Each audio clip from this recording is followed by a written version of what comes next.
Magnetism and matter. Magnetism and மேட்டரோட lecture 2ல நம்ம இருக்கோம். நேற்று ஃபுல்லாக பேசினது magnetic moment capital M, product of any one of the pole strength into distance between them, இல்லைன்னா எம் ஈக்குவல் டு ஐஏன்னு படித்தோம். எலக்ட்ரான் சுற்றி வரும் பொழுது மேக்னெட்டிக் மொமெண்ட் ENH/4πm. இது மூணும் நேற்று நீங்கள் கற்றுக்கிட்டது. இன்றைக்கி நீங்கள் கற்றுக்க போகிறது மேக்னெட்டிக் ஃபீல்டை பற்றி பேச போகிறீங்க பி. அதுக்கு முன்னாடி மேக்னெட்டிக் லைன்ஸ் ஆஃப் ஃபோர்ஸஸ் நீங்கள் நல்லா தெரிஞ்சுக்கணும். ரைட்டா? மொத்தம் 5 பாயிண்ட் தான். ஃபஸ்ட் பாயிண்ட் பாருங்கள். Magnetic field line starts from north pole and terminate south pole. Magnetic field line north போல்லிருந்து ஆரம்பித்து சவுத் போல் நோக்கி போகும். Magnetic field line starts from north pole and terminate south pole, but inside the bar magnet south to north. அதுதான் magnetic மொமெண்ட்டோட direction. அதுக்கு முன்னாடி electric field line starts from positive charge and terminate negative சார்ஜ்னு ஒரு காலத்தில் படிச்சிங்க. அங்கே என்ன first லைனாக படித்தோ அதே தான் இங்கேயுமே.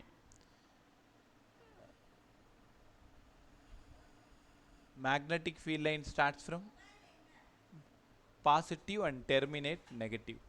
Magnetic field line starts from positive and terminate negative. அதுதான் north pole and south pole. ரைட்டா? சரி. இப்போ second point, electric field lines are never intersect to each அதர்னு அங்கே சொல்லி கொடுத்துருந்தேன். அதே மாதிரி தான் இங்கேயும் magnetic field lines are never intersect to each other. ஒரு மேக்னெட்டிக் ஃபீல்ட் லைனும் இன்னொரு மேக்னெட்டிக் ஃபீல்ட் லைனும் ஒன்றை ஒன்று வெட்டி கொள்ளாது. இது ரெண்டாவது பாயிண்ட். அங்கே என்ன படித்தோ அதே தான்ப்பா இங்கேயும் படிக்க போகிறீங்க. அங்கே இருக்கிற எலக்ட்ரிக் ஃபீல்ட் லைனை தூக்கிட்டு மேக்னெட்டிக் ஃபீல்ட் லைன் போட்டிங்கன்னா ஆன்சர் வந்துடும். Magnetic field line never intersect to each other. ரைட்டா? Third point. அங்கே என்ன சொன்னேன்னா, நார்த் போல்லிருந்து சவுத் போலுக்கு மேக்னெட்டிக் ஃபீல்ட் லைன் போகும்னு சொன்னேன். ஒரு புள்ளி வச்சு ஒரு கோடு போட்டோன்னு வச்சுக்கோங்களேன், அதுக்கு பேர் தான் வந்து tangential line. Tangential line. Tangential லைன்னா இந்த மாதிரி டச் பண்ணிட்டு இப்படி போகிற தொடுகோடுன்னு அர்த்தம் தமிழில். Tangential line. Tangential line gives the direction of magnetic field at that point. Tangential lines gives the magnetic direction of magnetic field at that point. நீ நினச்சிட்டு இருப்ப டைரக்ஷன் ஆஃப் மேக்னெட்டிக் ஃபீல்ட் எல்லாம் ஒரே பக்கமாக இருக்கணும். அப்படி இல்லை. இப்போ இங்கே தான் நெகட்டிவ் இருக்குது, இங்கே தான் பாசிட்டிவ் இருக்குது. அப்போ எலக்ட்ரிக் ஃபீல்ட் லைன் எப்படி தானே ஸ்டார்ட் ஆகும்? இந்த பாயிண்டில் எலக்ட்ரிக் ஃபீல்டோட டைரக்ஷன் இப்படி இருக்கும், இந்த பாயிண்டில் இப்படி இருக்கும், இந்த பாயிண்டில் இப்படி இருக்கும், இந்த பாயிண்டில் இப்படி இருக்கும். அதே தான் இங்கேயுமே. The direction of magnetic field given by the tangential line. அந்த tangential லைனோட டைரக்ஷன் தான் மேக்னெட்டிக் ஃபீல்டோட டைரக்ஷன்னு நீங்கள் உணரணும். ரைட்? Third point. அங்கே அப்படியே பார்த்து படிக்கும்பா. எலக்ட்ரோஸ்டாட்டிக்ஸில் என்ன படிச்சிங்களோ அதே தான். ஃபோர்த் பாயிண்ட் என்ன படிச்சிங்க? Electric field lines are very crowded. ரொம்ப நெருக்கமாக இருந்தால் எலக்ட்ரிக் ஃபீல்டு ஸோ ஸ்ட்ராங்குன்னு படிச்சிங்க. அங்கே படிச்சிங்க. இங்கே field lines are very closer. Field lines are very closer. ஒன்று டச் பண்ணாது. நான் தப்பாக போட்டிருக்கேன், இங்கே டச் பண்ணுற மாதிரி காமிச்சிருக்கேன். Magnetic field lines are very closer. Magnetic field is very strong. அடுத்த பாயிண்ட்டு, ஃபேர் அப்பார்ட். ரொம்ப தள்ளி இருந்ததுன்னா மேக்னெட்டிக் ஃபீல்டு ரொம்ப வீக்காக இருக்கும்னு புரிஞ்சுக்கணும். அவ்வளோதான்.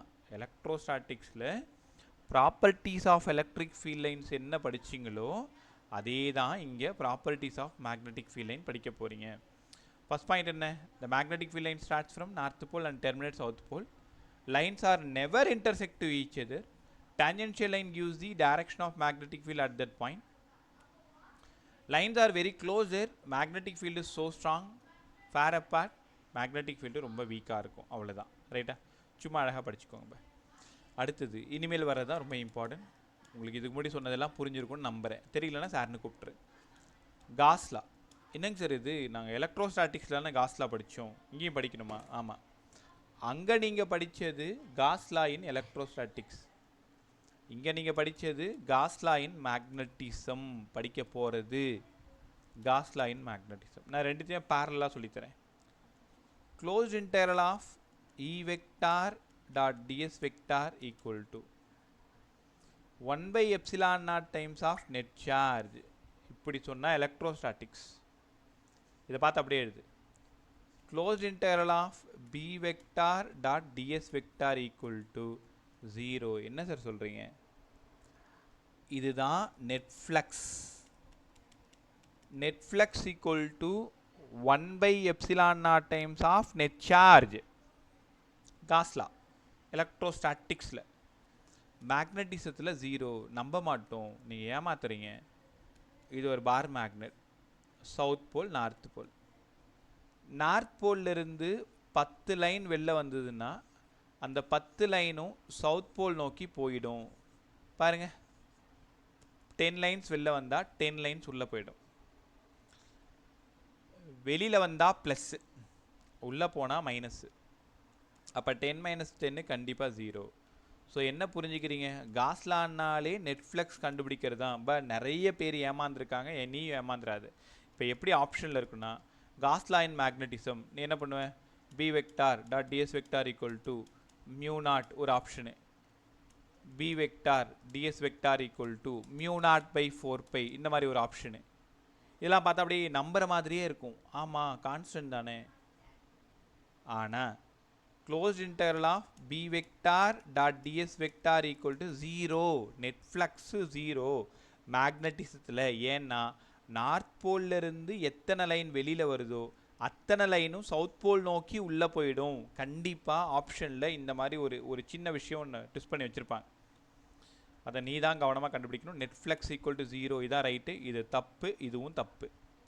ரைட்டா? ஸோ இவ்வளோ தான் property Gauss law in magnetism and Gauss law in electrostatics. ரெண்டுத்தையும் தனியாக படிச்சுக்கோங்க. Closed integral of E vector dot ds vector equal to 1 by epsilon naught times of net charge. இப்படி சொன்னீங்கன்னா cos law in electrostatics, which mean net flux equal to q by epsilon naught. இதுதான் net flux.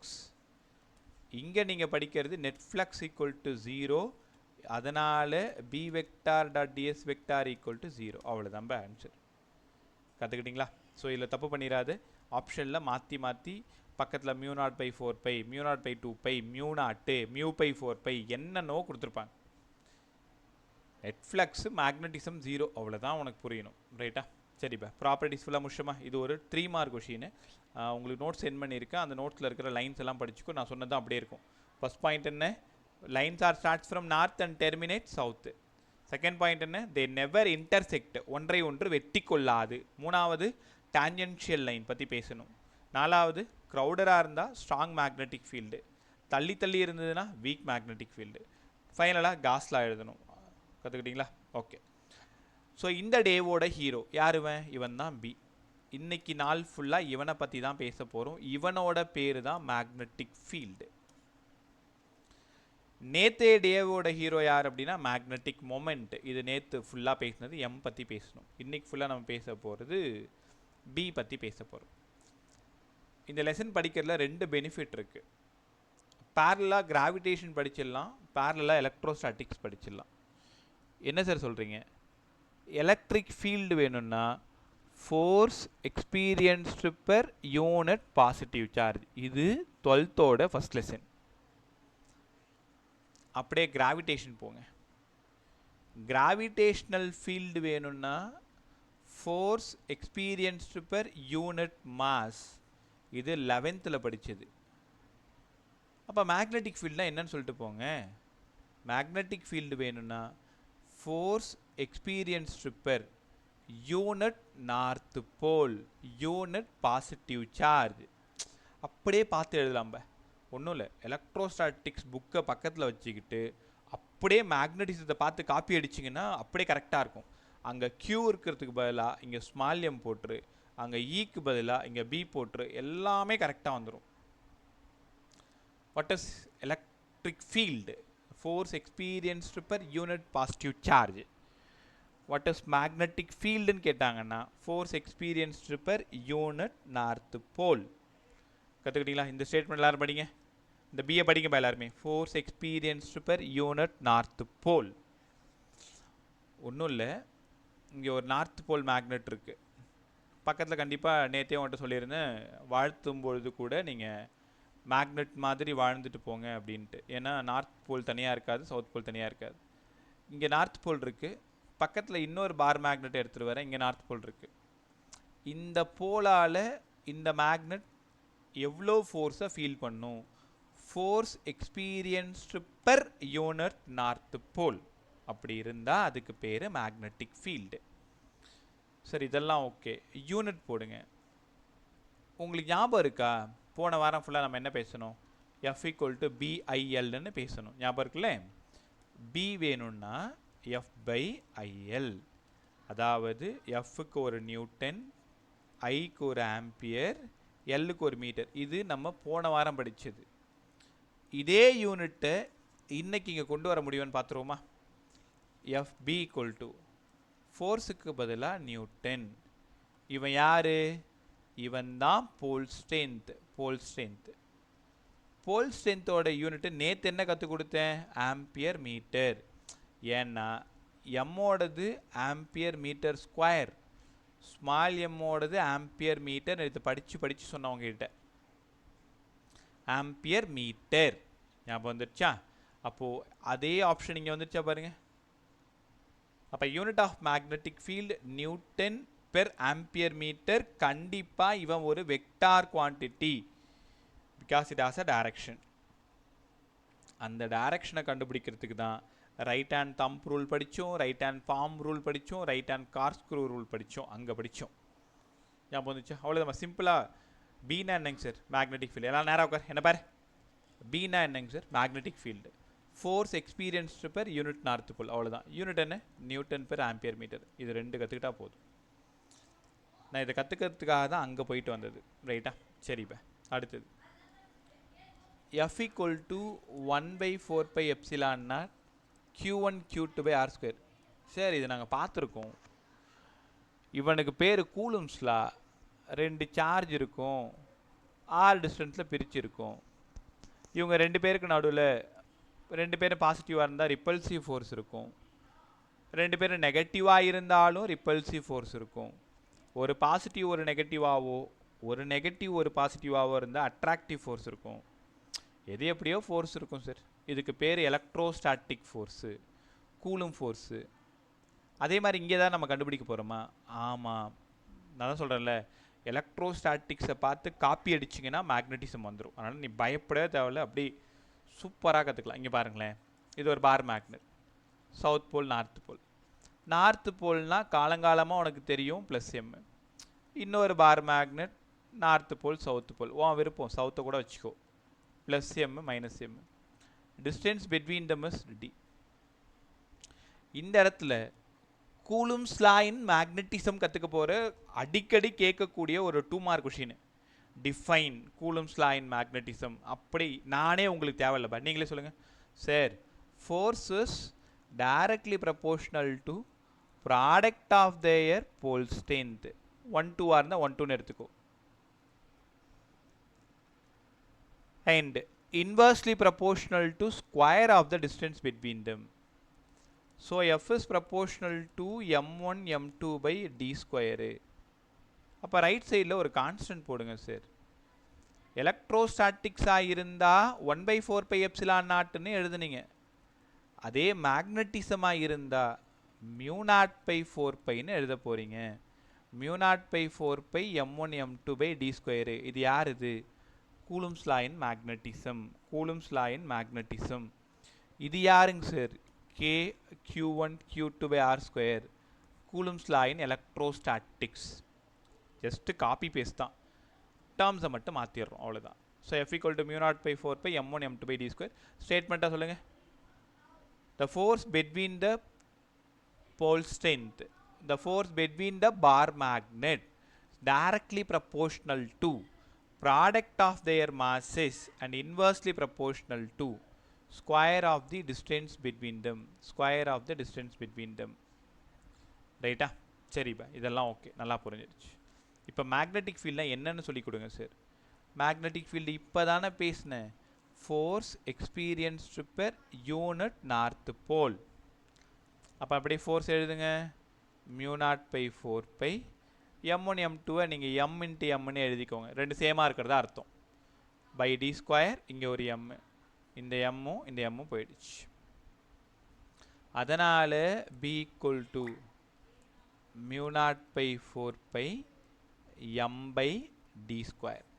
இனிமேல் இந்த வரப்போகிற 45 மினிட்ஸும் இந்த equation தான் நம்மளை dominant பண்ண போகுது. So magnetic field mu naught by 4 by m by D square. ஞாபகம் இருக்கா உங்களுக்கு? Electric field 1 by 4 by epsilon naught q by r square. நேரம் உங்களுக்கு புரிஞ்சிருக்கும். சார் அந்த ஊரில் க்யூன்னா இந்த ஊரில் எம்முங்க சார், அவ்வளோதான் வித்தியாசமே. அந்த ஊரோட constant 1 by 4 by epsilon naught, இந்த ஊரோட constant mu naught by 4 pi. So magnetic field mu naught by 4 by m by D square கற்றுக்கிட்டிங்களா? இது மேக்னெட்டிக் ஃபீல்டோடது. ரைட். ஸோ வந்த 15 மினிட்ஸை நீங்கள் என்ன கற்றுக்கிட்டீங்க? பி வேணும்னா force experienced per unit north pole newton per ampere metre. எஃப்க்கு பதிலாக mu naught by 4 pi m1 m2 by D square. பிக்கு பதிலாக mu naught by 4 by m by D square. Okay தானே உங்களுக்கு? ஸோ மேக்னெட்டிக் ஃபீல்டு தெரிஞ்சுக்கிட்டோம். இந்த magnetic ஃபீல்டை வச்சுக்கிட்டு தான் இப்போ 2 5 மார்க் பேச போகிறோம். Equatorial line, axial line. அங்கே எப்படி எலக்ட்ரோஸ்டாட்டிக்ஸில் படிச்சிங்களோ அதே தான் திரும்பியும் இங்கே படிக்க போகிறீங்க. ரெடியாக இருக்கே எல்லாரும்? Right bye. ஒரே நிமிஷம். So magnetic field mu naught by 4 by m by D square. இந்த m யாரும் இல்லை, நான் போல் ஸ்ட்ரென்த்து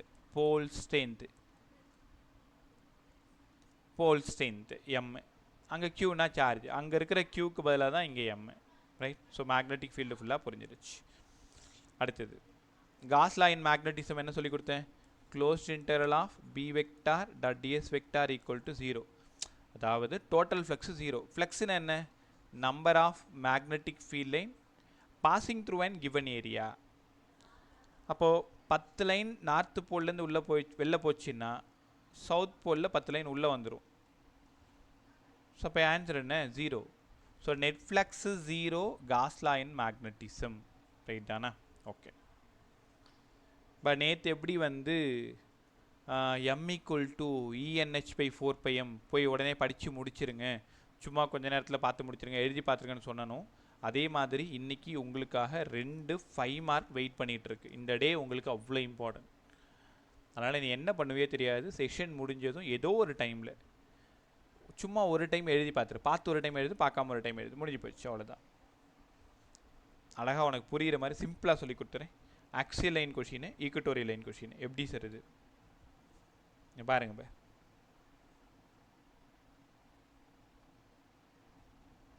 ஒரே நிமிஷம்.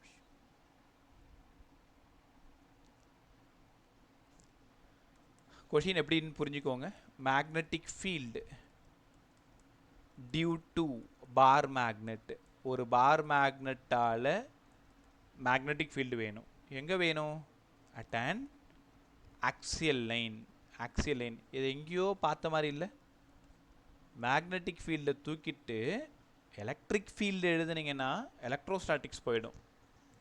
உங்களுக்கு ஞாபகம் இருக்குன்னு நினைக்கிறேன். E equal to 2p by 4 by epsilon naught r cube. ஞாபகம் இருக்கா? இது ஆக்சியலோடது.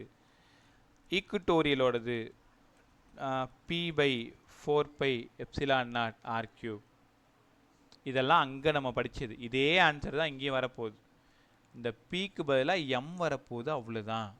அதுக்கு தான் ஒரு சின்ன டெரிவேஷன் போட போகிறோம். முதல்ல டயக்ராம் 1 மார்க். எப்படி சால்வ் பண்ணுறது பாருங்கள். இங்கே பாருங்கள், ஒரு பார் மேக்னெட். எப்போவுமே ஒரு பார் மேக்னெட்டில் சவுத்து போல் தான் லெஃப்டில் இருக்கணும், நார்த்து போல் தான் ரைட்டில் இருக்கணும். அப்போ தான் எக்ஸ்பிளைன் பண்ணுறதுக்கு உங்களுக்கு ஈஸியாக இருக்கும். Length of the bar magnet 2L. சென்டர்லேருந்து இந்த பக்கம் ஒரு L, இந்த பக்கம் ஒரு L. சென்டர்லேருந்து டி டிஸ்டன்ஸில் ஒரு பாயிண்ட் கன்சிடர் பண்ணுறேன், அவன்தான் P. முடிஞ்சு போச்சு. நார்த்து போலால் மேக்னெட்டிக் ஃபீல்டோட டைரக்ஷன் B1. இதெல்லாம் சரிதான். ஏன் நீங்கள் அவுட்வேர்டில் போட்டிருக்கீங்க? If the charge is positive, direction of electric field outward. If the pole is north, direction of magnetic field outward. அவ்வளோதான். நார்த் போலால் மேக்னெட்டிக் ஃபீல்டு அவுட்வேர்ட், சவுத் போலால் inward B2. So total magnetic field வேணும்னா B1 minus B2. சரி, ஏன் B2 minus B1 போட்டால் ஆவாதா? ஏன் நீங்கள் B1 minus B2ன்னு எழுதுனீங்க? ஏன்னா B1 தான் கிரேட்டர் B2வை விட. எப்படி? நார்த்து போல் தான் பக்கத்தில் இருக்குது. மேக்னெட்டிக் ஃபீல்டுக்கு என்ன formula?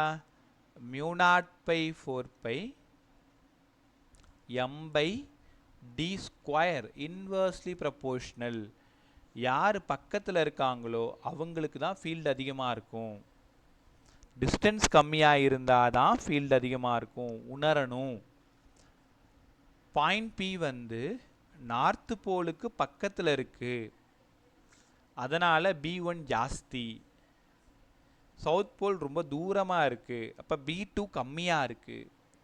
So total magnetic field B1 minus B2ன்னு புரிஞ்சுக்கணும். சரி, இதெல்லாம் ஓகே, ரைட். அப்படி எழுதுமாப்ப. ஸோ டெரிவேஷன் எப்படி போடுறோன்னா அதுமாரி போட்டுக்கிட்டு ஒவ்வொரு புக்லேயும் ஒவ்வொரு மாதிரி இருக்கும். நீங்கள் எப்படி வேணாலும் எக்ஸாமில் எழுதலாம், தப்பு பண்ணாமல் எழுதணும். ஃபைனல் ஆன்சர் கரெக்டாக கொண்டு வரணும், ஸ்டெப்ஸ் கரெக்டாக இருக்கணும், அவ்வளோதான். எஸ்எல்ஆர் ஓரளவு ஒரு ஈக்குவேஷன் இருக்கும், அப்புறம் நியூட்டனில் ஒரு மாதிரி ஈக்குவேஷன் போட்டிருப்பாங்க. நான் D யூஸ் பண்ணியிருப்பேன், அவங்க R யூஸ் பண்ணியிருப்பாங்க. அந்த கவலையெல்லாம் உனக்கு வேணாம். புரியுதா? படி, டெரைவ் பண்ணு, உன் இஷ்டம் தான். நீ எப்படி வேணாலும் ப்ரெசென்ட் பண்ணு, தப்பெல்லாம் போட மாட்டாங்க. என்ன சொல்ல வந்த விஷயத்தை கரெக்டாக புரிகிற மாதிரி தெளிவாக சொல்லியிருக்கணும், அவ்வளோதான். Right. So magnetic field due to north pole. North போலால் magnetic field B1 μ0/4π m/, distance square. North போலுக்கும் பாயிண்ட் Pக்கும் எவ்வளோ டிஸ்டன்ஸு? நான் ஒரு வேறு கலரில் போட்டு காமிக்கிறேன், ஒரே நிமிஷம். நார்த்து போலுக்கும் பாயிண்ட் Pக்கும் எவ்வளோ டிஸ்டன்ஸு? சரி, டோட்டலாக இங்கேருந்து D, இங்கே ஒரு L. அப்போ இந்த டிஸ்டன்ஸை D மைனஸ் Lன்னு எழுதிக்கலாமா? அவ்வளோதான். அப்போ D மைனஸ் L ஸ்கொயர். ஏன்னா Bக்கு பதிலாக μ0/4π m/d ஸ்கொயர்னு சொல்லி கொடுத்தேன். டிஸ்டன்ஸ் ஸ்கொயர்னு அர்த்தம். அப்போ இங்கே டிஸ்டன்ஸ் எவ்வளோன்னா நார்த்து போல்லேருந்து D மைனஸ் L. அப்போ சவுத் போல்லேருந்து என்ன ஆகும்? சவுத் போல்லேருந்து D ப்ளஸ் Lன்னு உனக்கு புரிஞ்சிருக்க நேரம். ஏன்னா சவுத் போலில் அங்கே ஒரு L நம்ம ஆட் பண்ண போகிறோம், அவ்வளோதான். அடுத்த லைன் எழுதலாமா? So magnetic field due to north pole எவ்வளோ μ0/4π m/d minus L the whole square. அதே மாதிரி டியூ டு சவுத் போல், குழப்பிக்காத, கஷ்டப்படாத, நல்லா கவனி. B2 வேணும்னா μ0/4π m/d plus L the whole square. இது ஈக்குவேஷன் 2. B1ஓட டைரக்ஷன் அவுட்வர்ட்ஸ், B2ஓட direction inward. So total magnetic field வேணும்னா ரெண்டும் ஆப்போசிட்ன்றதுனால தான் B1 மைனஸ் B2. இங்கே தான் இந்த கொஷின் நம்ம ஸ்டார்ட் பண்ணுறோம், B1 மைனஸ் B2, ரைட்டா? ஸோ 2 மார்க்குக்கு நம்ம எழுதிட்டோம், டயக்ராம் போட்டோம், பார் மேக்னெட் போட்டுட்டு நார்த்து போல்லேருந்து B1, சவுத்து போல்லேருந்து B2 எல்லாம் சொல்லிட்டோம். பாயிண்ட் Pயோட டிஸ்டன்ஸ் சொல்லிட்டோம். அதுக்கப்புறமா நார்த்து போலால் D மைனஸ் L, சவுத்து போலால் D ப்ளஸ் L, இதெல்லாம் சொல்லிட்டோம். ஸோ ரெண்டுத்தையும் சால்வ் பண்ண போகிறோம், அவ்வளோதான். இங்கே பாருங்கள், μ0/4π m/, B1ன்றதுனால D minus L the whole square minus μ0/4π m/d plus L the whole square. Second equation முடிஞ்சிருச்சா? ரைட், அவ்வளோதான். சிம்பிளாக டெரைவ் பண்ணிட்டு போயிடலாம். μ0/4π m-ஐயும் தூக்கிடுங்க, மீதி இருக்கிறது 1/d minus L the whole square 1/d plus L the whole square. அங்கே இருக்கிறது அப்படியே நம்ம எழுதிக்கிட்டோம். எல்சிஎம் எடுக்க போகிறோம், கிராஸ் மல்டிப்ளை பண்ண போகிறோம். μ0 m/4π d plus L the whole square minus d minus L the whole square. ரெண்டுத்தையும் ஸ்கொயர் பண்ணிங்கன்னா d square minus L square whole square. LCM cross multiply பண்ணி எடுத்திருக்கேன், அவ்வளோதான், முடிஞ்சிருச்சு. அப்படியே பக்கத்தில் வாங்க. μ0 m/4π d square plus L square plus 2LD. என்ன பண்ணியிருக்கேன்? A plus B whole square. மைனஸை உள்ளே கொண்டு போயிட்டேன், உங்களுக்குலாம் புரியும். நான் ப்ராக்கெட்குள்ளார ஸ்கொயர் பண்ணி அதுக்கப்புறம் மைனஸ் உள்ள ஒரு ஸ்டெப்பை குறைக்கிறேன். ஸோ அதனால் minus d square minus L square plus 2LD by D square minus L square whole square. D square l square d square l square போய் சேர்ந்துருச்சா? அடுத்த ஸ்டெப் பாருங்களேன். Mu naught M by 4 4LD by D square minus L square whole square. அவ்வளோதான். Diagram கொஞ்சம் யோசிச்சு பாரு. டயக்ராமில் டின்றது எவ்வளோ தூரம்? இவ்வளோ டிஸ்டன்ஸ் டி. எல் எவ்வளோ? இவ்வளோ தான் எல். அப்போ டியை கம்பேர் பண்ணும் பொழுது எல் வந்து ரொம்ப ரொம்ப சின்னதாக இருக்குது. அதனால் இந்த ஈக்குவேஷனில் எல் ஸ்கொயரை நம்ம நெக்லேட் பண்ணிடலாம். when compared to D, L வந்து ரொம்ப ரொம்ப சின்னதாக இருக்குது. அப்போ இங்கே எல் ஸ்கொயர் விட்டுருங்க. விட்டதுனால மீது என்ன ஆகும்? மியூ நாட் எம் பை 4 மேலே 4LD by D square whole square D power 4. ஒத்துக்கிறீங்களா? டி ஸ்கொயர் ஹோல் ஸ்கொயர் எல்லாம் ட்ரா பண்ணிடுங்க. முடிஞ்சது. அடுத்த ஸ்டெப்பில் ஒரு டியும் ஒரு டியும் கேன்சல் பண்ணிடுங்க. மியூ நாட் எம் 4Lன்னு இருக்குது. நம்ம அதை என்ன பண்ணலான்னா 2 × 2Lன்னு எழுதலாமா? பா ஒன்றும் இல்லை பா, 4L நம்மளோட கம்ஃபர்ட்காக 2 × 2Lன்னு எழுதிக்கிறேன். கோச்சிக்க மாட்டேன்ல. பை 4πD³ முடிஞ்சிருச்சு. இந்த m × 2L யாருங்க சார்? எங்கேயோ நாங்கள் பார்த்துருக்கோம். Magnetic moment m × 2L. So solve பண்ணிங்கன்னா மியூ நாட் பை 4 ஃப்ரண்ட்டில் ஒரு 2 இருக்குது. இந்த m × 2Lக்கு ஒரு கேபிட்டல் M பை D³. இவ்வளோ நேரம் தேடி வந்தது axial line mu naught by 4 2m by D³. இதே மாதிரி எலக்ட்ரோஸ்டாட்டிக்ஸில் படிச்சிங்க 1/4 எப்சிலான் நாட்டு 2p/r³. அப்படியே பார்த்து காப்பி அடிச்சிங்கன்னா போதும். இந்த ஊரில் எம்னா அந்த ஊரில் பி. டி யூஸ் பண்ணாலும் யூஸ் பண்ணிக்கோ, ஆர் யூஸ் பண்ணாலும் யூஸ் பண்ணிக்கோ, உன் விருப்பம் தான். Electrostatic constant 1/4 epsilon naught. மேக்னட்டிசத்தோட கான்செப்ட் மியூ நாட் பை 4 ரெகுலராக கேட்கக்கூடிய ஒரு 5 மார்க் கொஷின். அப்படியே டக்குன்னு ஃபாஸ்ட்டாக பார்த்துட்டே வா. டயக்ராம் மேக்னெட்டிக் ஃபீல்டு நார்த்து போலால் மறந்துடாத D-L. மேக்னெட்டிக் ஃபீல்டு சவுத்து போலால் D+L. ரெண்டுமே ஒன்றுக்கு ஒன்று ஆப்போசிட். அதனால் மைனஸ் பண்ணுறோம். காமன் டேர்மை வெளில எடுக்கிறோம். கிராஸ் மல்டிப்ளை பண்ணுறோம். எல்சிஎம் எடுக்கிறோம். ஸ்கொயரெல்லாம் உள்ளே தள்ளி கேன்சல் பண்ணுறோம். Mu naught M by 4 4LD by D square minus L square whole square. டியை கம்பேர் பண்ணும்போது எல் ரொம்ப சின்னதாக இருக்கிறதுனால எல்லை நம்ம ட்ரா பண்ணுறோம். ரிமைனிங் எழுதிட்டு வரும்பொழுது தான் நமக்கு என்ன கிடைக்குது? Mu naught by 4 2m by D³. Right. இதெல்லாம் பிரச்சனை இல்லை. நானுமே இது உனக்கு தேவையில்லை. புக்கில் இருக்கிறத பார்த்து 4-5 டைம் எழுதி பார்த்தீங்கன்னா நீங்கள் தானாக எழுத ஆரம்பிச்சிருவீங்க. அவ்வளோதான். எவ்வளோ நேரம் ஆகப்போகுது? கொஞ்சோண்டு நேரம் தான் ஆகப்போகுது. பட் இதெல்லாம் தாண்டி ஒரு சின்ன நுணுக்கமான விஷயம் என்ன தெரியுமா? டைரக்ஷன் கற்றுக்கிறது. இப்போ பாருங்க, எல்லாம் நேரம் நல்லா கவனி. South pole magnet, north pole magnet, magnetic moment. சென்டரில் இருந்து இந்த டிஸ்டன்ஸ் P. கேர்ஃபுல்லாக கவனி. இது தெரிஞ்சாதான் இந்த செஷனோட எண்டில் 2 ப்ராப்ளம் நம்மளால் சால்வ் பண்ண முடியும். நீங்களே சொல்ல ட்ரை பண்ணுங்கள். மேக்னெட்டிக் ஃபீல்டோட டைரக்ஷன் B1 அவுட்வர்ட், இங்கே இன்வர்ட். ஸோ டோட்டல் வேணும்னா B1 மைனஸ் B2. யாராவது சொல்லுங்க. இந்த பியோட டைரக்ஷன் யாரோட டைரக்ஷனில் இருக்கும்? B1ஓடதா B2ஓடதா? சொல்லு பார்க்கும். B1ஓடது. அழகாக சொன்னீங்க. ஏன்னா B1 தாங்க சார் பெருசு. அப்போ இந்த பியோட டைரக்ஷனும் எம்மோட டைரக்ஷனும் ஒரே டைரக்ஷனாக கவனிங்க. அவ்வளோதான். அப்போ அங்கே எப்படி சொன்னனோ அதே தான் இங்கே. Resultant magnetic field acts along the direction of M. இதே எலக்ட்ரோஸ்டாட்டிக்ஸில் எப்படி சொல்லி கொடுத்தேன்னா E ஆக்ட்ஸ் அலாங் Pன்னு சொல்லி கொடுத்தேன். கரெக்ட் தானே? அந்த ஊரில் எலக்ட்ரிக் ஃபீல்டு டைபோல் மொமெண்ட்டு, இந்த ஊரில் magnetic field dipole moment, magnetic moment. இதுதான் ரொம்ப இம்பார்ட்டன்ட்.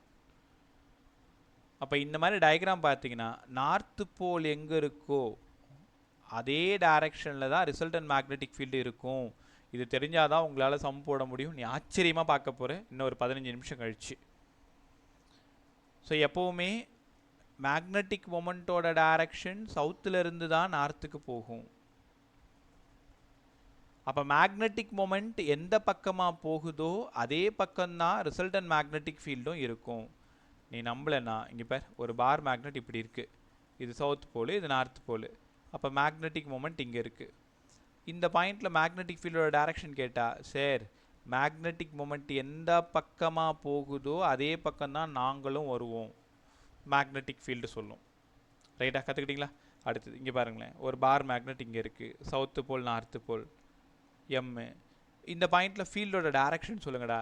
சார் எம் எந்த பக்கம் இருக்கோ அதே பக்கம் தான் சார் பி இருக்கும். இந்த மாதிரி ஒரு bar magnet, south pole north pole, இது எம்மோட டைரக்ஷனு. இந்த இடத்துல மேக்னெட்டிக் ஃபீல்டோட டைரக்ஷன் எவ்வளோ பே, மேக்னெட்டிக் மொமெண்ட் எந்த பக்கமாக இருக்கோ அதே டைரக்ஷனில் தான் இருக்கும். இது தெரியாமல் உன்னால் நிஜமாக சம் போடவே முடியாது. தெரியலனா வாயை திறந்து கேளு. மேக்னெட் ஆக்சியல் லைனை பொறுத்த வரைக்கும் மேக்னெட்டிக் மொமெண்ட் எந்த பக்கமாக போகுதோ அதே டைரக்ஷனில் தான் மேக்னெட்டிக் ஃபீல்டு போகும். அதனால தான் பி ஆக்ட்ஸ் அலாங் எம்ஏ. கற்றுக்கிட்டீங்களா? ஸோ இவ்வளோ ரொம்ப ஆக்சியல் லைன் ஒரு டைம் எழுதி பார்த்துரு. நைட்டே இப்போயே கொஞ்சம் நேரத்தில் உட்காந்து எழுதி பார்த்துட்டு சூப்பராக ஒரு 5 மார்க் படிச்சிடலாம். முடிஞ்சால் யாருக்கா சொல்லிக் கொடு, இன்னும் ஈஸியாக இருக்கும். ரைட், இப்போது ஆக்சியல் முடிஞ்சுதா? ஆக்சியல் கிளியர் தானே? எதுவும் டவுட் இருந்ததுன்னா மைக் ஆன் பண்ணி கேளு, டவுட் இல்லைன்னா சைலண்ட்டாக இருந்துரு.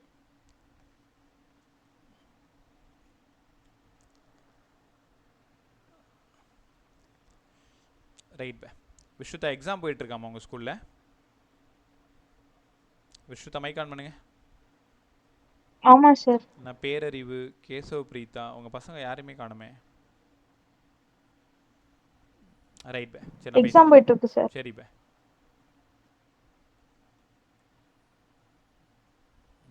அடுத்தது அப்புறமா ரிஷிகா காணோம், ஒரு 5 பேர் ஆப்சென்ட்டு. ஓகே சரி பார்க்கலாமா? அடுத்தது கொஞ்சம் நேரம் பே. ஈக்குவல் முடிச்சு கொடுத்துருவா. சூப்பராக அது மாதிரி படிச்சிடலாமா? பை ஏதாவது இன்கன்வீனியன்ஸ் இருந்தால் என்கிட்ட சொல்லிடு. ஸோ செஷன் முடிஞ்சு போகும்பொழுது இந்த 1 மணி நேரம் அவ்வளோ ஒர்த்தாக இருக்கணும். ஈவன் நானுமே 5 நிமிஷம் கூட வேஸ்ட் பண்ணக்கூடாதுன்னு தான் நினைக்கிறேன். பட் எல்லாமே உங்களுக்கு வந்து சேரணும். எனக்கு பிரச்சனை இல்லை, பழக்கப்பட்டேன் நான். பட் உங்களுக்கு இந்த 1 hour உட்காந்து அந்த 1 hour 100% அட்டென்டிவாக கவனித்து நான் என்னெல்லாம் சொல்கிறேனோ அதெல்லாம் உங்கள் காது வழியாக உங்கள் மூளைக்கு போயிட்டு சேர் போட்டு உட்காரணும்.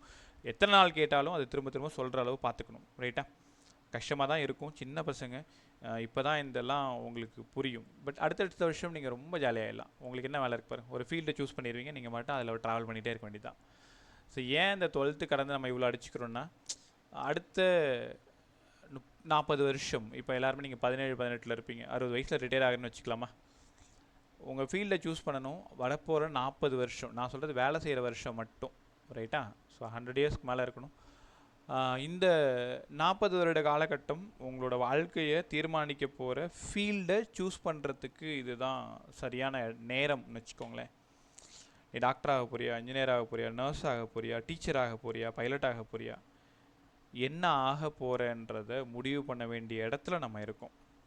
அதனால தான் அம்மா அப்பா திட்டினாலும் கோச்சிக்காத, நான் திட்டினாலும் கோச்சிக்காத, ஸ்கூலில் டீச்சர்ஸ் திட்டினாலும் கோச்சிக்காத. எல்லாருமே யோசித்து பார்த்தா அது உனக்கு பின்னாடி ஒரு நல்லதாக தான் மட்டும்தான் இருக்குமே தவிர யாரும் உன்னை காயப்படுத்தணும், கஷ்டப்படுத்தணும் அப்படிலாம் இருக்கவே இருக்காது. ரைட்டா?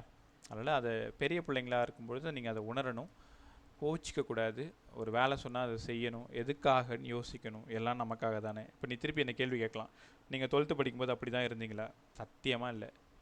ஊரை சுற்றிக்கின்னு, மாங்காய் அடிச்சிக்கின்னு, திருட்டு இளநீ பறிச்சிக்கின்னு, இதெல்லாம் எக்ஸாம்பிளாக எடுத்துக்காதீங்க. இப்படிலாம் இருந்ததுனால தான் இன்றைக்கி நான் இப்படி இருக்கேன். சட்டையில் என்னோடய ஷர்ட்டில் ஒயிட் ஷர்ட் போட்டிருப்பேன். அந்த ஷர்ட்டோட லாஸ்ட் பட்டனை கழட்டி விட்டுட்டு இந்த பக்கத்தில் ஒரு 5 மார்க் கொஷின் பிட் எழுதிட்டு போவேன், இந்த பக்கத்தில் ஒரு 5 மார்க் கொஷின் பிட் எழுதிட்டு போவேன். ரொம்ப கேவலமாக இருந்தேன்னு வச்சுக்கோங்களேன். இது உங்கள்கிட்ட சொல்கிறதுல எனக்கு வெக்கமோ கூச்சமோலாம் இல்லை, ஏன்னா என் பசங்க நீங்கள் அத்தனை பேருமே. அதே மாதிரி மியாமி குஷன் செப்பல் உங்களுக்கு தெரியுமான்னு தெரில, இப்போ அது இருக்கான்னு தெரில, ஒயிட் கலர் செப்பலாக இருக்கும். அந்த மியாமி குஷன் செப்பலில் லெஃப்ட் செப்பலில் ஒரு 5 மார்க் எழுதிட்டு போவேன், ரைட்டில் ஒரு 5 மார்க் எழுதிட்டு போவேன். கிளாஸில் போய் எழுதுவேன், கீழே குனிஞ்சி அப்படியே பார்த்துக்கிட்டே எழுதி முடிச்சு மைப்பெனில் எழுதியிருக்கிறதுனால அப்படியே தேய்ச்சி அழைச்சிருவேன். பின்னாடி போய் டீச்சர்ஸை கண்ணா போயினான்னு திட்டுவேன். அப்புறமா எகுத்து பேசுவேன் பயங்கரமாக, சொல் பேச்சு கேட்க மாட்டேன், இப்படியே திருந்தாத ஜென்மமாக சுற்றிட்டு இருந்த காலகட்டம். ஒருவேளை எங்கள் ஃபிசிக்ஸ் சாரோட சாபமான்னு தெரில, அவரோட ஃபீல்டுக்கே வர வேண்டியாச்சு. கடைசியாக ஒரு வார்த்தை சொன்னார், அவர் சொல்லும்போது எனக்கு பிடிச்சிருச்சு. சரி, அதனால் நம்மளும் போய் ஃபிசிக்ஸ் படிக்கணுன்ட்டு அவர் மேலே இருந்த அன்புலையும் ஆர்வத்துலையும் தான் போய் சேர்ந்தமே தவிர சப்ஜெக்ட் கடைசி வரைக்கும் புரிஞ்ச பாடு இல்லை. எம்எஸ்சி முடித்தாச்சு, பிஎடும் முடித்தாச்சு. வேலைக்குன்னு வரும்பொழுது டெல்மி அபவுட் யுவர் செல்ஃப்னு கேட்கும் பொழுது அது சொல்லவும் தெரியாது, எழுதி மனப்பாடம் பண்ணி போய் ஒப்பிச்சது. வாட் இஸ் வெலாசிட்டின்னு கேட்டால் கூட என்னோடய 24வது வயசு வரைக்கும் எனக்கு தெரியாது. பிழைக்கணும், வாழணுமேன்றதுக்காக இந்த ஃபிசிக்ஸ் படிக்க ஆரம்பிச்சிது, ரைட்டா? ஸோ அப்போ நான் அப்படி இருந்ததுனால தான் நான் உங்ககிட்ட சொல்கிறது அப்படி இருக்கக்கூடாது அப்படின்ட்டு. நீங்கள் மட்டும் எல்லா ஆட்டமும் போட்டுட்டு எங்களுக்கு மட்டும் அட்வைஸ் பண்ணுறீங்களான்னு நீ கேட்குறது எனக்கு நல்லா புரியுது. ஒரு வேளை நான் உங்களை மாதிரி நல்லா படிச்சிருந்தா வேறு மாதிரி ஆகியிருந்துருக்கலாம், ரைட்டா?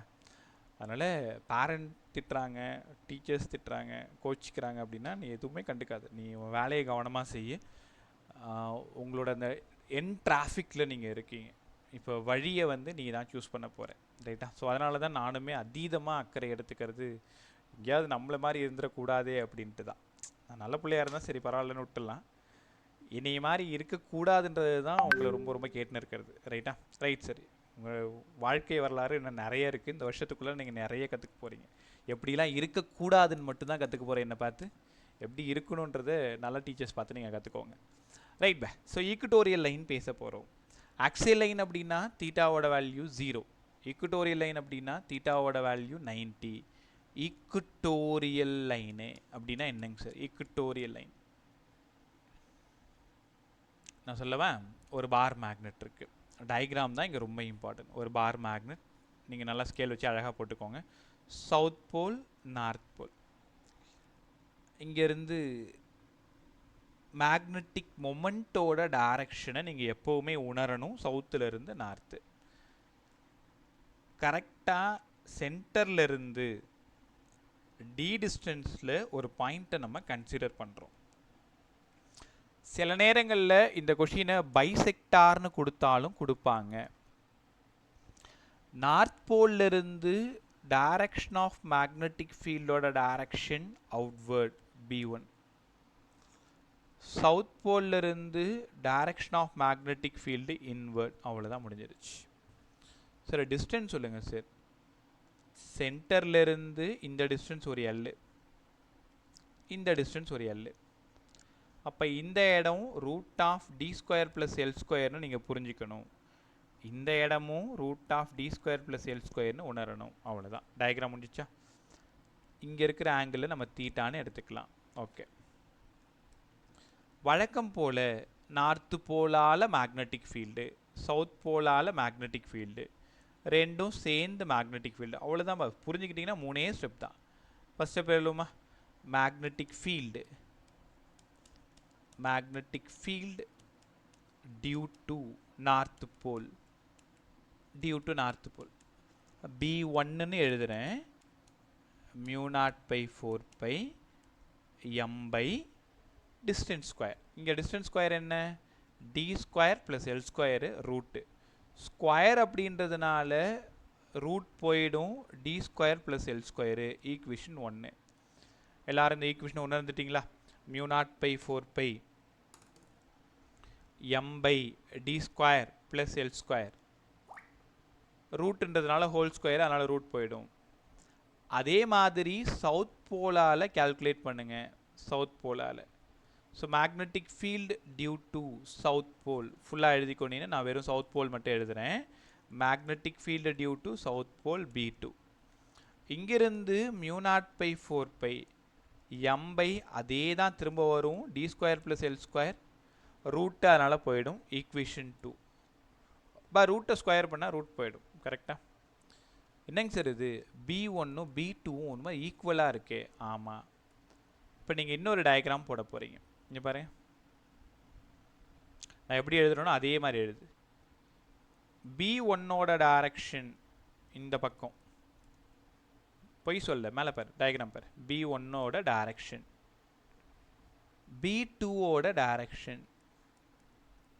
B1ம் B2வும் ஈக்குவலாக இருக்குது. இந்த ஆங்கிள் தீட்டாவாக இருந்தால் இந்த இடம் b1 cos தீட்டா. ஏன்னு உனக்கு புரியும். எங்கே தீட்டா இருக்கோ அங்கே காசு எழுதணும், எங்கே தீட்டா இல்லையோ அங்கே சைன் எழுதணும்னு சொல்லி கொடுத்துருக்கேன். இந்த இடம் b2, இது தீட்டா. இந்த இடம் b2 cos தீட்டா. இந்த இடம் b2 sin தீட்டா. b1ம் b2ம் ஈக்குவலாக இருக்கிறதுனால vertical component both are equal and opposite to each other. அதனால் cancel to each other. என்ன சார் சொல்ல வரீங்க? டோட்டல் மேக்னெட்டிக் ஃபீல்டு ஒரே டைரக்ஷனில் இருக்குது. ஒன்று b1 cos தீட்டா, இன்னொன்று b2 cos தீட்டா. அவ்வளோதான்ப. ஏன் இவ்வளோ சுற்றி வளைச்சி பேசுகிறீங்க? ஏன் 2b cos தீட்டான்னு எழுதிக்கக்கூடாதா? 2b1 cos தீட்டான்னு எழுதிக்கக்கூடாதா? எழுதலாம். b1 b2 equal. அப்போ 2b1 cos தீட்டா. இல்லை எங்களுக்கு 1 பிடிக்கல, 2 தான் எழுதுவோம், எழுதிக்க 2b2 cos theta. b1 b2 already நமக்கு நல்லா தெரியும். காஸ் தீட்டா தெரியாதே சார், என்ன பண்ணுறது? மறுபடியும் டயக்ராம் போங்க. இந்த டயக்ராம்லேருந்து காஸ் தீட்டா கண்டுபிடிங்க. காஸ் தீட்டா வேணும்னா adjacent side l, adjacent side by hypothesis root of d square plus l square. இப்போ புரியுதா? இந்த இடம் தான் தீட்டா. தீட்டா வேணும்னா, காஸ் தீட்டா வேணும்னா adjacent side l root of d square plus l square root. Right. அவ்வளோதான். நம்ம வேலை எல்லாமே முடிஞ்சு போச்சு. இனி சப்ஸ்டியூட் பண்ணணும், சால்வ் பண்ண போகிறோம். அவ்வளோதான். இங்கே பாரு, டோட்டல் மேக்னெட்டிக் ஃபீல்டு 2. இந்த b1 வேணும்னா μ0/4 m/d² + l². இது b1ன்னு உங்களால் உணர முடியும். b1ஆக இருந்தாலும் அதுதான், b2ஆக இருந்தாலும் அதுதான். நீங்களே பாருங்கள், நான் போய் சொல்ல. b1 b2 அதே தான். காஸ் தீட்டா இப்போ தான் படித்தோம். l/d² + l² route. அதனால் நான் 1/2ன்னு எழுதுகிறேன்.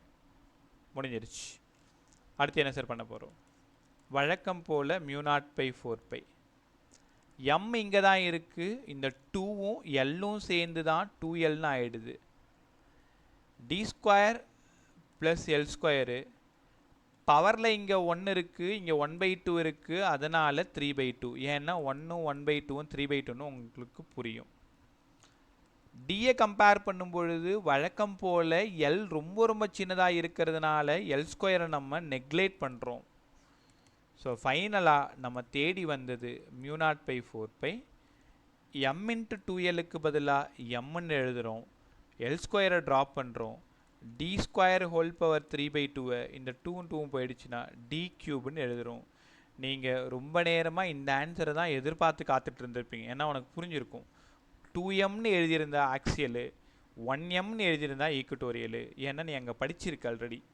1/4πε0 2p/r³ ஆக்சியல், 1/4πε0 p/r³ ஈக்குட்டோரியல். அதே தான் இங்கேயுமே. μ0/4 m/d³. ரைட்டா? சரி, இதெல்லாம் புரிஞ்சிருச்சு. டைரக்ஷன் வழக்கம் போல் சொல்லிக் கொடுங்க. அதுக்கு முன்னாடி இந்த டெரிவேஷன் ஒரு டைம் எல்லோரும் பார்த்துக்கிறீங்களா? கவனமாக கவனிங்க. ஈக்குட்டோரியல் லைன் அப்படின்னாலே 90 டிகிரி, விச் மீன் பைசெக்ட்னு அர்த்தம். நார்த்து போலால் மேக்னெட்டிக் ஃபீல்டு b1. நல்லா பாருத. சவுத்து போலால் மேக்னெட்டிக் ஃபீல்டு b2. தனியாக b1 எழுதுகிறேன், தனியாக b2 எழுதுகிறேன். ரெண்டும் சேமாக இருக்கிறதுனால ரிசால்வ் பண்ணுறேன்.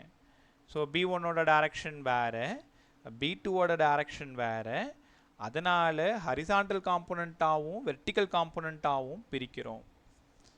ஸோ டோட்டல் மேக்னெட்டிக் ஃபீல்டு வேணும்னா சைன் ஃபுல்லாக போய் சேர்ந்துருச்சு, காசு மட்டும்தான் இருக்கும். சேமாக இருக்கிறதுனால 2b1 cos தீட்டாவாக இருக்கலாம், b2 cos தீட்டாவாக இருக்கலாம். 2 நம்பர் b1 சப்ஸ்டியூட் பண்ணுறோம், cos தீட்டா சப்ஸ்டியூட் பண்ணுறோம் ஃப்ரம் டயக்ராம்லேருந்து. சால்வ் பண்ணால் நீங்கள் ஆசையாக தேடி வந்த ஈக்குவேஷன் μ0/4 m/d³ பிறந்து வந்தாச்சு. இதெல்லாம் புரிஞ்சிருச்சு சார். டைரக்ஷன் நம்பர் ரொம்ப ரொம்ப இம்பார்ட்டன்ட்.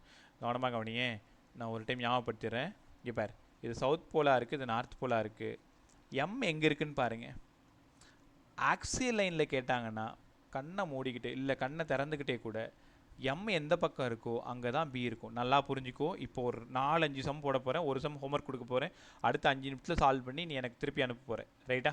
ஸோ வரப்போகிற 5-10 நிமிஷம் தான் உனக்கு ரொம்ப இம்பார்ட்டன்ட். நல்லா பாருங்கள். ஆக்சியல் லைனை பொறுத்த வரைக்கும் எம் எந்த பக்கமாக இருக்கோ அதே டைரக்ஷனில் தான் பி இருக்கும். புரிஞ்சிச்சா? அதே ஈக்குட்டோரியல் லைனை பொறுத்த வரைக்கும் எம் எந்த பக்கமாக இருக்குன்னு பாருங்கள். இங்கே இருக்குது டைரக்ஷன் ஆஃப் மேக்னெட்டிக் ஃபீல்டு. இது B1, இது B2. அப்போ ரிசல்டன்ட் மேக்னெட்டிக் ஃபீல்டோட டைரக்ஷன் இங்கே தானே இருந்தது.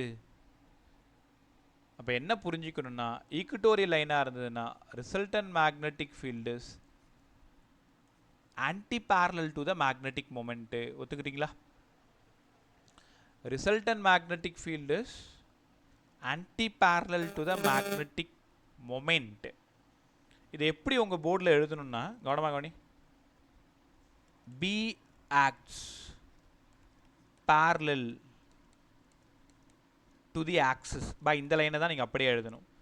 B acts parallel to the axis. பொய் சொல்கிறீங்க சார், ஆன்டி பேரலல் தானே? ஆமாம்.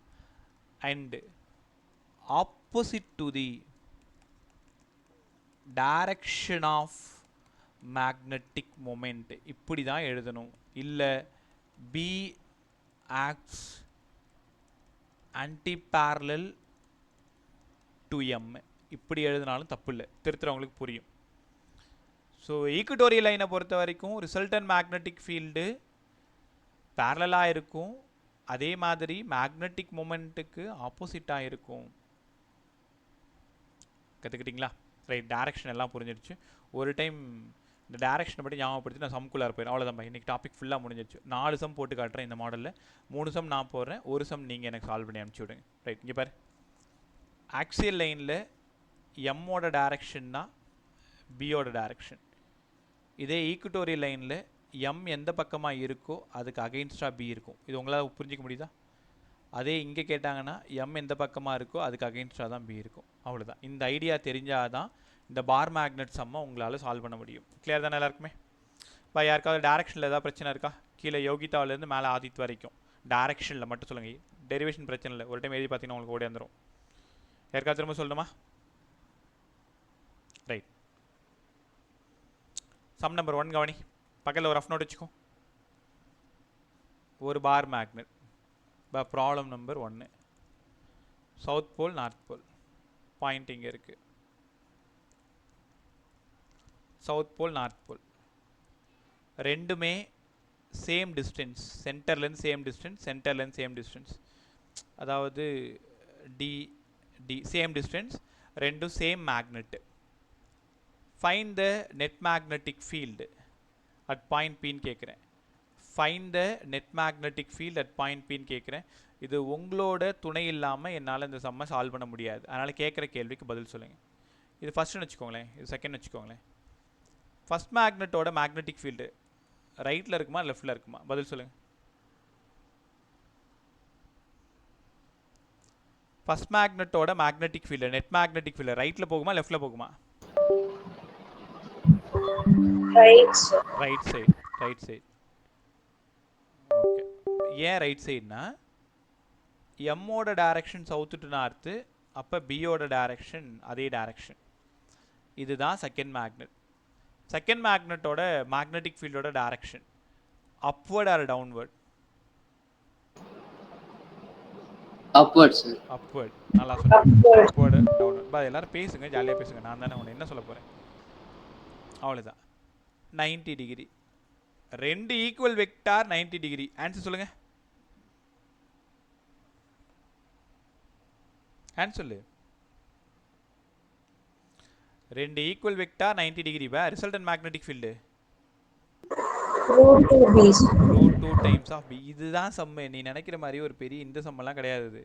இதே சம் தான் உங்கள் என்சிஆர்டிலையும் நிறைய சம் இந்த மாடலில் இருக்குது, போர்ட்லேயும் கேட்டிருக்காங்க, ப்ளஸ் நீட் அண்ட் ஜேஇலையும் ரொம்ப இம்பார்ட்டன்ட். ரைட்டா? நீ நம்பலன்னா நான் ஒரு ஸ்க்ரீன்ஷாட் கூட சென்ட் பண்ணி விடுறேன். ரைட் பை, இதெல்லாம் முடிச்சுட்டு லாஸ்ட்டாக சென்ட் பண்ணி விடுறேன். ஃபஸ்ட் சம் எல்லாருக்கும் ஓகே தானே? இந்த மேக்னெட்டால் மேக்னெட்டிக் ஃபீல்டோட டைரக்ஷன், செகண்ட் மேக்னெட்டால் மேக்னெட்டிக் ஃபீல்டோட டைரக்ஷன், ரிசல்டன்ட் டைரக்ஷன். அவ்வளோதான் சார். அடுத்த சம் போட்டு காட்டுங்க. கவனமாக கவனிங்க, சம்மை கரெக்டாக அப்ரோச் பண்ணணும். இது ஒரு பார் மேக்னெட், இது ஒரு bar magnet. South pole north pole, south pole north pole. Point P இங்கே இருக்குது. முதல்ல இது என்ன லைனுன்னு கண்டுபிடிக்கணும், அப்புறம் டைரக்ஷன் கண்டுபிடிக்கணும். இவ்வளோ விஷயம் இருக்குது. இது 1, இது 2, எல்லாத்தோட டிஸ்டன்ஸ் வந்து டி தான். இந்த டிஸ்டன்ஸும் டி தான், இந்த டிஸ்டன்ஸும் டி தான். Find the net magnetic field at point பின்னு உங்கள்கிட்ட கேட்குறேன். யாராவது சொல்லுங்கள். B1ஓட direction upward, downward, right, left. வாயத்தரேன், பதில் பேசு என்கிட்ட. Upward sir. எல்லாரும் அதை அக்செப்ட் பண்ணுறீங்களா அப்வர்டுன்றது? யாருக்காவது மாற்று கருத்து இருக்கா? South to north magnetic moment, magnetic மொமெண்ட்டுக்கு பேரலாகவும் ஆப்போசிட்லையும் இருந்தால் அதுதான் B1. ஸோ நான் B1 பின்னு எடுத்துக்கிறேன். B1 வந்து பி, ஏன்னா ரெண்டும் ஒரே மேக்னெட், ஒரே டிஸ்டன்ஸு. யாராவது B2 சொல்லுங்க. B2ஓட direction upward, downward, right, left? Left side. ஏன்னா M இங்கே இருக்குது, அதுக்கு பேரலாகவும் ஆப்போசிட்டாகவும் இருக்குது B. அப்போ இது 90 டிகிரி. ரிசல்டன்ட்டு வழக்கம் போல் √2B. இவ்வளோ தான். இது ஒரு பெரிய கஷ்டமான சம்பளம்லாம் கிடையாது, ரைட்டா?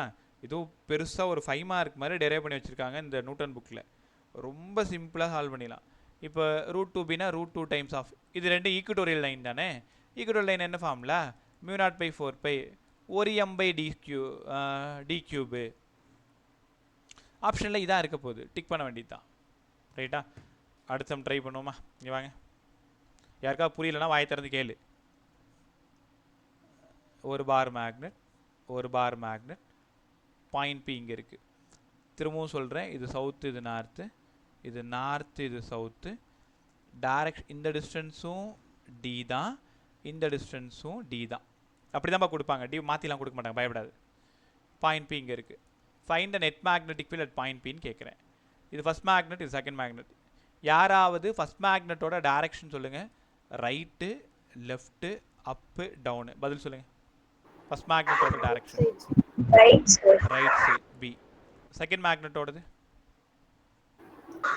Left side. செகண்ட் மேக்னெட்டோடது ரைட் சைடு. ஆனால் சிக்கல் புரிஞ்சுக்கிட்டியா?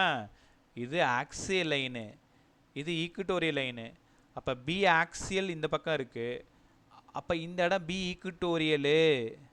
இங்கே என்ன சிக்கல்னா, பி ஆக்சியலுக்கு பதிலாக μ0/4π 2m/d கியூபு, பி ஈக்குட்டோரியலுக்கு பதிலாக μ0/4π m/d கியூபு. அப்போ ரெண்டும் ஒரே டைரக்ஷனாக இருக்கிறதுனால ஆக்சியலையும் ஈக்குட்டோரியலையும் நம்ம என்ன பண்ணணும்? ஆட் பண்ணணும். உங்களுக்கு தெரியும் தானே, பி ஆக்சியல் வேணும்னா 2 டைம்ஸ் ஆஃப் பி ஈக்குட்டோரியலு. என்ன சார் உளர்றீங்க? தோ வரேன் இரு. இங்கே பாரு, ஆக்சியலுக்கு என்ன ஃபார்முலா எழுதுனேன்? μ0/4π 2m/d கியூப். இந்த 2 மட்டும் விட்டுட்டு பாரு, ஈக்குட்டோரியல். அப்போ உனக்கு தெரியும் தானே, பி ஆக்சியல் வேணும்னா 2 times of P equatorial, 2 times of P equatorial. அப்போ answer 3 times of P equatorial, 3 times of μ0/4π m/d cube. இதுதான் ஆப்ஷனில் இருக்கும். இந்த மாதிரி பார் மேக்னெட்டை டிஃப்ரெண்ட்டாக அரேஞ்ச் பண்ணி வச்சுட்டு ஃபைண்ட் த நெட் மேக்னெட்டிக் ஃபீல்டுன்னு உங்களை பார்த்து ஒரு கேள்வி கேட்பாங்க. கற்றுக்கிட்டீங்களா? ரைட், ஒரே நிமிஷம்.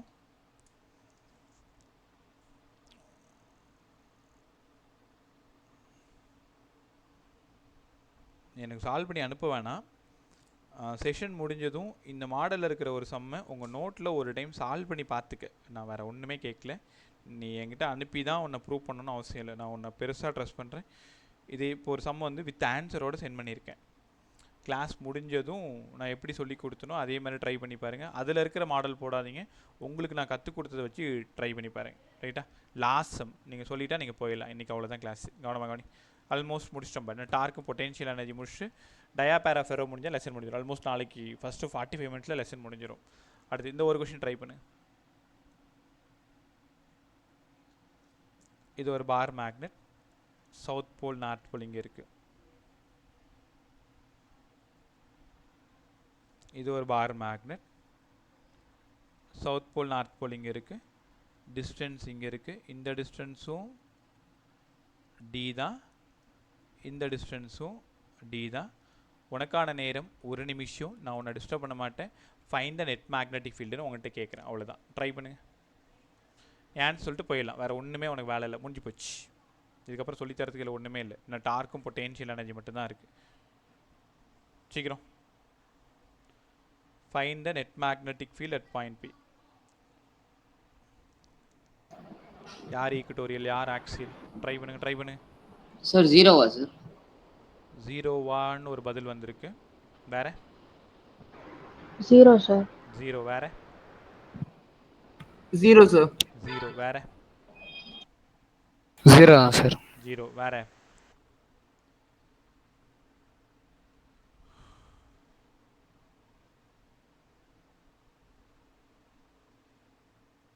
வேற?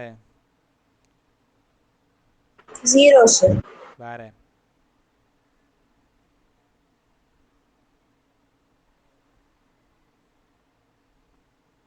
எல்லாருக்குமே 0 வருதா? செக் பண்ணுவோமா? எங்கேயோ தப்பு நடக்குது. 0 வரத்துக்கு 1% கூட வாய்ப்பு இல்லை. ஏன்னா இது ஈக்குட்டோரியல் லைனு, இது ஆக்சியல் லைனு. எப்படி நீங்கள் 0ன்னு சொல்ல முடியும்னு எனக்கு தெரியல. செக் பண்ணு. கடைசி வரைக்கும் ஏதாவது ஒரு தப்பு பண்ணிகிட்டே தான் இருக்கணும்ல. செக் பண்ண ஒழுங்கா. நீ ஏன் 0 சொல்கிறேன்னு எனக்கு புரிஞ்சிடுச்சு. பி ஆக்சியலையும் பி ஈக்குட்டோரியல் மைனஸ் பண்ணுற, அது எப்படி 0 ஆகும்?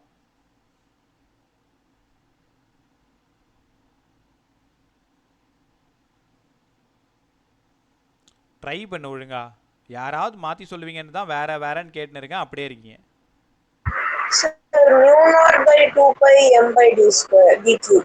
d cube from direction ma, downward upward, right to left,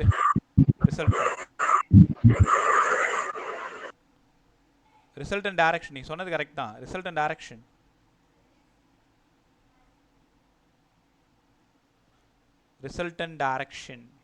upward sir.